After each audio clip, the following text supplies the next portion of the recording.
Hi, my loves. Welcome back to another episode of Radical Radiance. This is something I've been reflecting on since I did my yoga teacher training at Sampurna, which was in Goa, in the beautiful Agonda in the south. A beautiful, beautiful beach, beautiful energy of the place, beautiful teacher training overall. There was something so fascinating to me that I realized on this course. And I feel like it was very healing in a lot of ways, completely unrelated to yoga actually, which was such a nice discovery. I was part of a group of, we were all women in the group of the training for the Ashtanga Vinyasa course. I think there was maybe just under 20 of us initially, and then a few people left because they were doing a shorter version of the course. And something that was just so striking to me was this experience that we had of being vulnerable as a collective group of women. And it was an extraordinary experience because we all somehow very seamlessly got along for the whole month, which doesn't feel like it should be a groundbreaking thing, but I always feel like there's normally some sort of tensions between certain personality types or certain people in the group that are maybe some people find challenging, or any of these things. Even sometimes myself, like I find certain people's energy more challenging than others. And I'm always really sensitive to these things in groups. I always feel it a lot myself. I can always feel a lot different tensions or different connections between other people when I'm a part of a group. And really it was an extraordinary experience to be a part of a big group of a lot of different types of people actually, like with a big age range from people in their early 20s to people that were around 60 maybe. And just, yeah, an extraordinary combination of people from all different walks of life. We had people that are doctors in London, a lot of people that had just quit their jobs in all different types of jobs, a lot of medical professions actually, some people that were doing like accountancy related things that were quitting, people that were doing just experimenting with yoga on the side, people that were just exploring new things. So it was a big, very wide range of lots of different types of people. And it was just extraordinary how well everybody meshed and how we all supported each other in different ways through different parts of the training.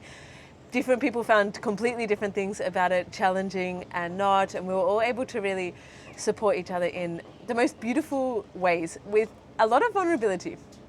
And there was a few specific moments that I can think of where this really became unbelievably apparent and unbelievably moving.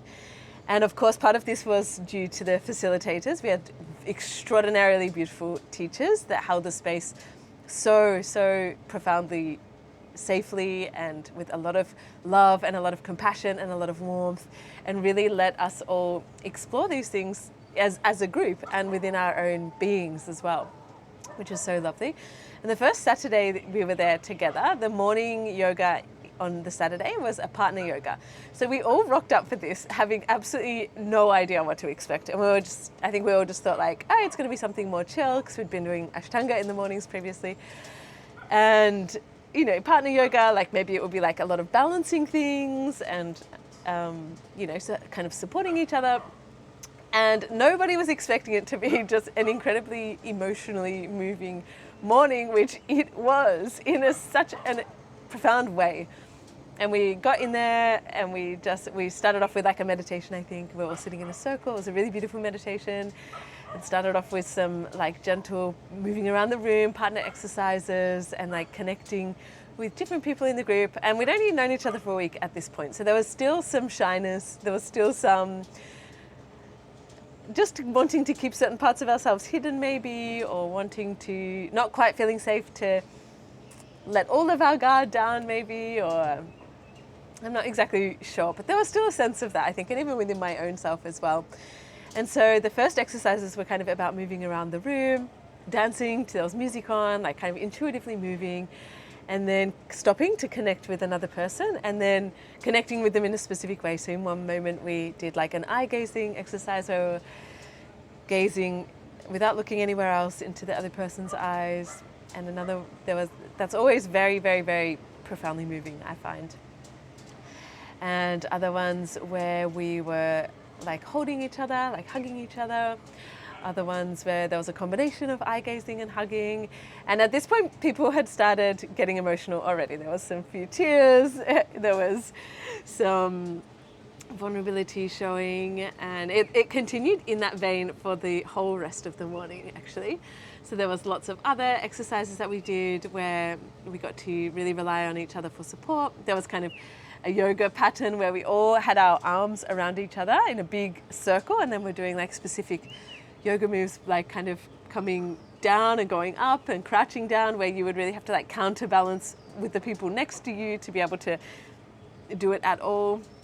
And a lot of other moves like that, moves where we were kind of like flowing in a group, and we would end up laying with your head in somebody's lap.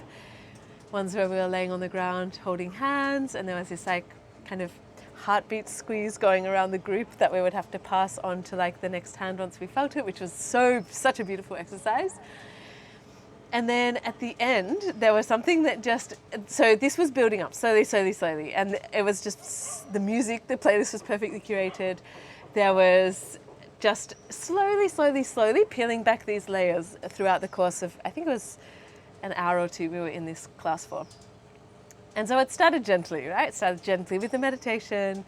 It started getting more vulnerable with these eye-gazing exercises and some of these other things. And then there was like a more funny kind of group thing that got the mood like a little bit lively again. And then it got like much more vulnerable again and much deeper and much more connected. And there was a lot of like just hand holding and like being very, very close to each other's bodies, not necessarily hugging each other, holding each other, but moving in and out of embraces and moving in and out of physically supporting one another. And then the final exercise was, I think it was called the Tunnel of Trust. I don't know if you've ever done this before. If you haven't, I hope you have the chance to have this experience. And we'd all built up to this, and everybody was already feeling like some level of emotion, some level of vulnerability. And so the Tunnel of Trust works that everybody stands in two lines facing each other. So people are in a row. There's one person standing at one end and one person standing at the other end. And so the person standing at the top end closes their eyes and puts their hands crosses their hands over their chest like this. And then they very, very, very slowly step forwards into this tunnel of people on either side. And then the people on either side, so they take it in turns, one side and then the other, to kind of hold the person and bring them towards them and whisper something in their ear, quiet enough that only the person in the middle of the tunnel can hear them. And then so they would hear something from this side, and then they would kind of be like swayed over to this other side by the person on the other side of the tunnel, and like hear something from this side and this side and this side, and slowly like going through the tunnel like this, and until you get to the end of the tunnel where there's the other person standing at the other end, and then you've got your eyes closed the whole time, and when you get to the end, that person embraces you, and you are like just held in their embrace for a period of time, and then you become the person that stands at the end to embrace the next person. And I feel like before the tunnel even started, there were like more tears. People were getting, even just the idea of the experience was already emotional. And the concept was that we each had to, as part of the tunnel, we each had to whisper something in that person's ear that either was like a message for them that we wanted them to hear, a compliment, like a genuine compliment, something that we had come to love about them over the course of that week, something that we genuinely appreciated about them over like in an experience that we'd had that week, a way that they'd impacted us in that week. And so one by one, we all went down this tunnel of trust, just having like 20 different things, beautiful things about yourself, whispered very, very softly, very gently into your ears as you went down the tunnel of trust. And it's even giving me goosebumps talking about it actually. And it was just such an profoundly, shockingly, unbelievably moving experience for all of us. And of course, like I also was crying. I think I got halfway down the tunnel before the tears started just like rolling down my face. And then there was a mother-daughter combination on this, on the trip, and they were so beautiful, so beautiful, like such an incredibly heartwarming connection that they have, which actually reminds me of my connection to my own mum. It was really beautiful to see it reflected back. And they were the last two to go down. And then everybody was like almost bawling their eyes out at this point because the connection between these two was so beautiful. And it was like everybody was already feeling so raw in a way from the experiences of the whole morning up until this point. And just the whole thing was extraordinary. The whole morning was extraordinary. The whole experience of the Tunnel of Trust was something so beautiful, and it's been on my mind a lot since then, because I can't stop thinking about the fact of how is this not something that we get to do more often in our lives. And it just seems something so foreign in our very, very sanitized, sometimes Western life. And I feel like in my entire life, I've always been a very, very, very affectionate person, especially with romantic partners, because that always feels like a very safe place to be affectionate. I'm unbelievably, like, in fact, probably annoyingly affectionate, I would say.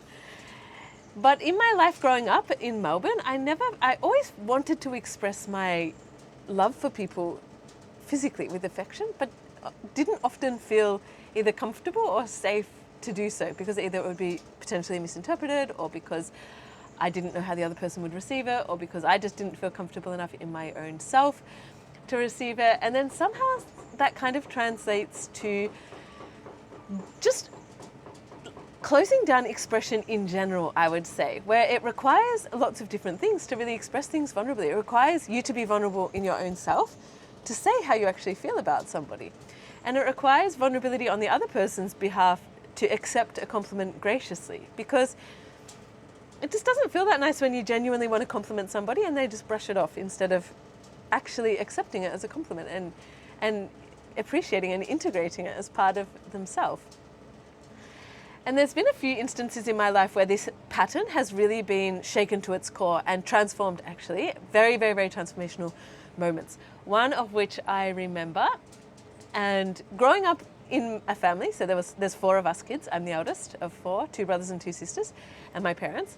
And we grew up it was a very, very, very loving family. I always understood that I was loved. I knew that I was loved. I felt that I was loved, but we didn't necessarily express verbally love for one another in our family unit. And there was a moment that changed that drastically, where a very, very, very close friend of mine and a close family friend within the religion, he very tragically died in a motorbike accident he was in his late 20s. I was in my early 20s, and the rest of my family was also younger. And his funeral was one of the most devastating things that I've been to. I don't know if I've ever cried that much in my life.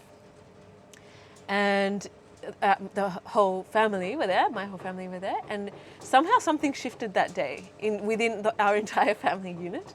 And we've always said since that moment, basically, that we love each other, and expressed it very, very, very freely between all of us.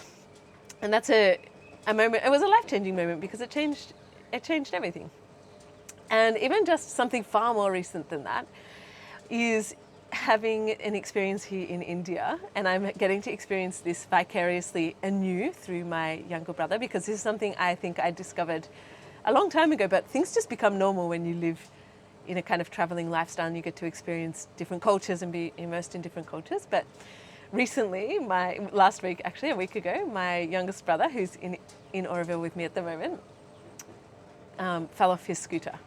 And it's his first time having a scooter accident. It's his first time being in a country other than Europe, or like in Austria or Australia. And he's in India, so it's a big change. There's a lot of cultural differences. So he had a scooter accident. I wasn't there. He was coming to meet me at the cafe, and he wasn't going fast, but he fell quite heavily, and he got a big hole in his knee, and he grazed all his arm and got quite a big graze on his shoulder, and his foot, he had like some big holes in the top of his foot, and also his whole foot swelled up like a big balloon. I wasn't there, so two men just found him or helped him, one security guard off the road and somebody else that was just passing. So he called me, and I came to find him, and they were like, you need to take him to the clinic. And I didn't feel comfortable taking him on the back of my scooter, so one of these guys helped drive him to the clinic. He got his wounds cleaned. They were like, oh, we think you should go and get this x-rayed. We went to the other town to get it x-rayed and get him some tetanus injections, and he got it x-rayed.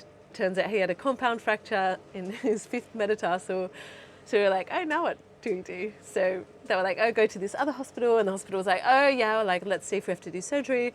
And I was just like, oh, no. He's been in India for a week and now this. Anyway, it was the best case scenario of an unfortunate mishap. He didn't have to get surgery. He got it in a cast and came back to the guest house where we're staying, which is a beautiful guest house. And then he was just proceeded to be completely overwhelmed by just the most extraordinary warmth from everybody here. I had already had plans to see a friend for dinner that night, and just another guy in the guest house offered to cook him dinner, and they had a little dinner together on Jimmy's balcony here, which was so cute. And the lady that does all of the organising and cleaning of the guest house was checking on him constantly, like bringing him snacks, seeing how he was. The night watchman came up in the nighttime, knocking on his door to share his dinner with him. These are people who have almost nothing. Almost nothing. They get paid an astoundingly small amount of money, and the night watchman is sharing his dosa, that's his dinner. The next morning, the guy that picked him up off the road and dropped him to the clinic came around checking all of the guest houses so that he could see how he was and bring him fruit. The security guy flagged me down every single day to get an update of how he was. And just this extraordinary warmth of a different culture, where somehow expressing things through sharing our food, sharing our love in a different way, through sharing our compassion, through being curious about how somebody's doing, and not really worrying about being overbearing at all. Like, that's just not a thing here in the culture. But wanting to freely express that you care about somebody. And these are people that he barely knows. He's known these people for a week. Some of these people he knew for 15 minutes while they helped him off his scooter off the road and then dropped him at the clinic. And to circle back to what I was saying about the whole experience of the tunnel of trust, it was a really deeply touching thing to hear the impact that you had on these 20 other people within 1 week. And I can't remember all of the things that people whispered to me down the tunnel of trust, but there were, and I'm having goosebumps again thinking about this, but there were some very, very, very specific things that really touched me to my core. And I hadn't realized at all that I had that kind of impact on anybody in my life, let alone people that I had only known for a week. And some of these people, of course, over the course of the month of the training, I became very connected with everybody. But after a week, I hadn't necessarily built a deep level of connection with a lot of the group. We still hadn't spent that much time together, hadn't shared that many meals altogether. And so it was an extraordinarily touching experience.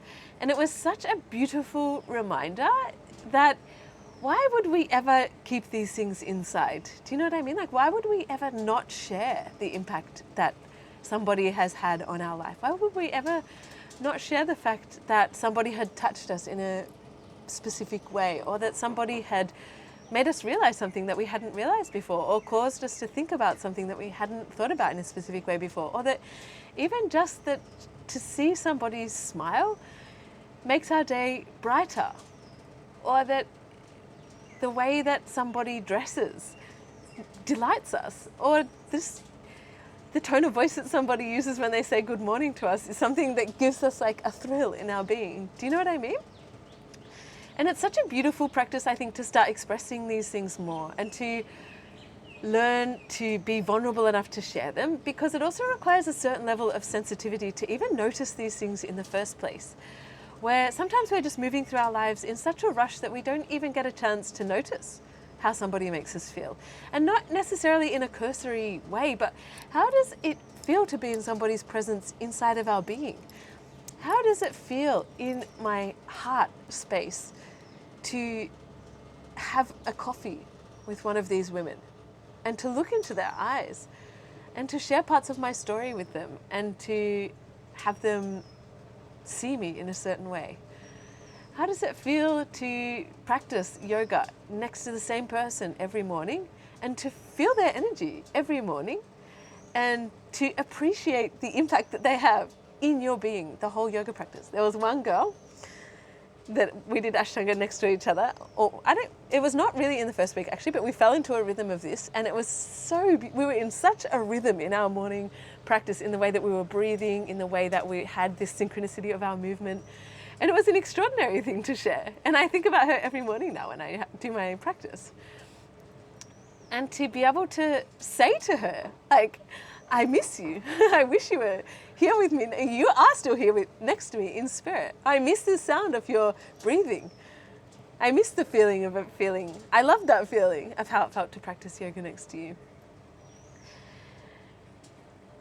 Anyway, this is just such a kind of a spontaneous, off-the-cuff reflection of something that really deeply touched me in my training, something that was unexpected.